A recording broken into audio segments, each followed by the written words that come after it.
రాజస్థాన్ అలాగే చెన్నై జట్ల మధ్య ఆదివారం జరిగిన మ్యాచ్‌లో రాజస్థాన్ జట్టు ఆఖరి నిమిషంలో బౌలర్స్ తాకిడి వల్ల ఓడిపోవాల్సిన మ్యాచ్‌లో ఖచ్చితంగా గెలిచింది. అయితే ఇక విషయంలోకొచ్చినట్టయితే నిన్న మైదానంలో ఒక అద్భుతమైన సన్నివేశం ఒకటి చోటు చేసుకుంది. అదేంటంటే మనందరికీ తెలిసిన విషయం రాజస్థాన్ రాయల్స్ హెడ్ కోచ్ ఇప్పుడు ప్రస్తుతం మన భారత జట్టు మాజీ హెడ్ కోచ్ అయిన రాహుల్ ద్రావిడ్. అయితే రాహుల్ ద్రావిడ్ 5 ఏళ్ల తన వ్యవధి కాలం పూర్తయిపోయిన తర్వాత రాజస్థాన్ రాయల్స్‌కు తన కోచ్‌గా నియమింపబడ్డాడు. అయితే నిన్న మైదానంలో తను కుంటుకుంటూ వచ్చాడు. యాక్చువల్లీ జరిగిందేంటంటే రాహుల్ ద్రావిడ్ కాలంత గొప్పగా లేదు.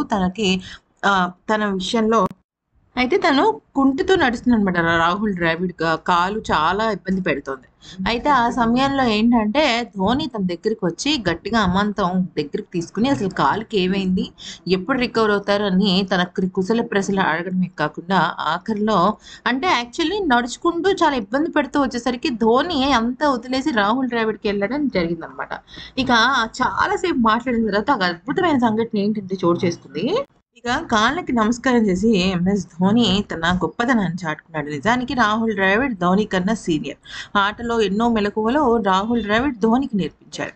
అయితే ఆ విషయాన్ని చాలా మనందరికీ తెలిసిన ఫేమస్ హీరోయిన్ మలైకా అరోరా కూడా చూసి ఎంతో గొప్పతనాన్ని చాటుకున్నాడు ధోని అంటూ తన సోషల్ మీడియాలో కూడా షేర్ చేసుకుంది. అయితే ఇక రాహుల్ ద్రావిడ్ కాలు పరిస్థితి గురించి చూసినట్టయితే తనకి పాపం చాలా ఇబ్బందిగా ఉంది. అయినప్పటికీ కూడా రాజస్థాన్ రాయల్స్ జట్టును అద్భుతంగా ముందుకు నడిపిస్తున్నాడు. ఇక రాహుల్ ద్రావిడ్ కాళ్ళు పట్టుకునేసరికి ఎంఎస్ ధోని రాహుల్ ద్రావిడ్ ఎమోషనల్ అయిపోయాడు.